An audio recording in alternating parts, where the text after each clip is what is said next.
Atrot, binaligtad na torta, pakuluan ng buong talong, pagluto na ay palamigin. Gisang sibuyas, siling pula or red bell pepper at siling berde.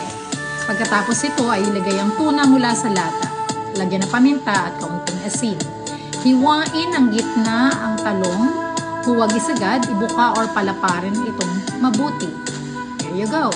Ilagay sa ibabaw ng talong, gawing toppings ang ginisang tuna. There you go. So, dapat nahati nyo yung ginisan yung tuna sa tatlo because meron tayong tatlong talong. Yan. Habang inaayos kong mabuti, make sure na ito ay bukang-buka para mailagay yung toppings. Yan ang magpapalasa dyan. Pagkatapos nun ay magbati ng itlog. Lagyan ng pampalasa, gaya ng paminta at kaunting asin, palibutan ng binating itlog ang talong na may tuna. There you go. Lagyan sa ibabaw, lagyan sa ilalim. So, nakita nyo yan. Pagkatapos nito, ay iprito sa mahinang apoy. Siguraduhin na maprito ang bawat bahagi nito.